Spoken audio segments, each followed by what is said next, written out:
de justice et de responsabilité. Le mois dernier, Denis Mukwege, prix Nobel de la paix congolais, était à Paris.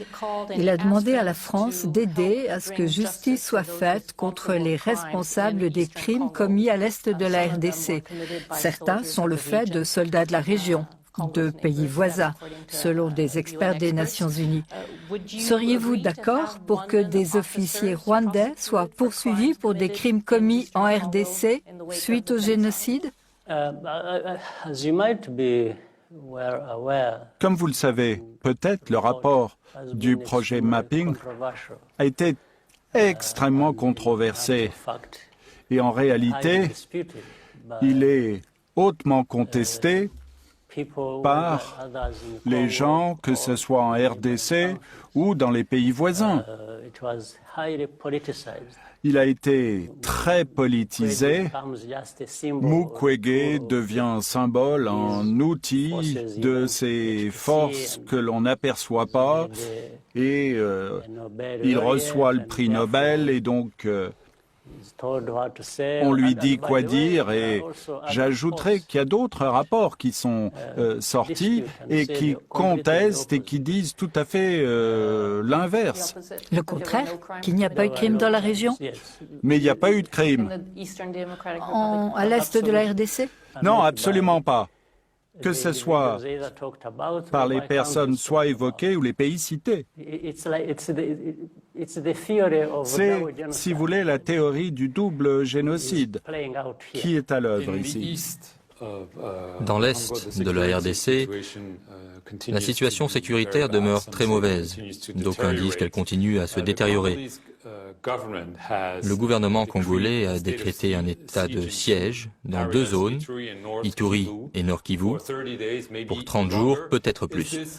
Est-ce une bonne mesure? La soutenez-vous?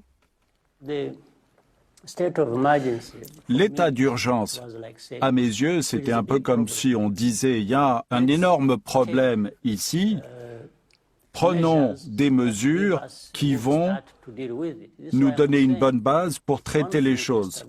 C'est pourquoi je dis c'est une chose que de mettre en place l'état d'urgence. Pour ma part, je le ferai, mais je suivrai cela aussi par des actions bien réfléchies et planifiées pour traiter les choses de façon concrète et de ne pas repasser sur les choses et d'avoir les mêmes problèmes au bout de 5 ans ou un problème encore plus grand. Mais il y a aussi les forces des Nations Unies et les Nations Unies qui sont venues de l'extérieur et qui sont là maintenant depuis 24 ans. Mais il y a toujours ces responsabilités du monde qui sont passées sous silence.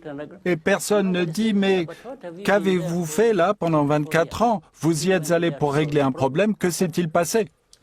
C'est un échec? Je pense que c'est un énorme échec. C'est peu dire. Alors, à propos d'en faire plus, les relations entre votre pays et la RDC semblent s'être améliorées depuis l'élection du président Tshisekedi. Vous êtes d'accord pour renforcer la sécurité à la frontière entre les 2 pays pour lutter contre les rebelles. Où en êtes-vous de ces discussions? Envisagez-vous des opérations militaires conjointes? Eh bien, les discussions sont en cours, mais la chose la plus importante ici, c'est que, au moins, il y a cette ambiance qui nous permet de dialoguer et qui faisait défaut auparavant. Et bien sûr, les gens qui travaillent ensemble trouvent une solution. Mais des opérations militaires conjointes sont envisageables. Oui, je pense que ce n'est pas à exclure. Mais ça dépend toujours de la situation au moment dit. Il faut que les 2 parties discutent pour voir si ça peut marcher, quels sont les coûts d'une part, les bénéfices de l'autre et qu'une décision peut être prise. Il faut que les gens soient souples. Parce que, selon des experts des Nations Unies, des militaires rwandais seraient déjà en train d'intervenir en RDC. Oui, mais moi je souhaite qu'ils aillent encore plus loin en se posant la question, les Nations Unies, donc, pourquoi le Rwanda devrait-il se rendre en RDC alors que ce sont eux les responsables de la situation.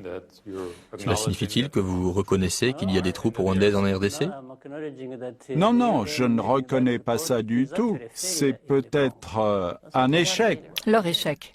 en RDC, un échec total. Donc y a-t-il des troupes rwandaises en RDC en ce moment même? Non, si nous y étions, nous ne serions pas en échec. Ça, je puis vous assurer que l'on n'échouerait pas à régler le problème. Alors,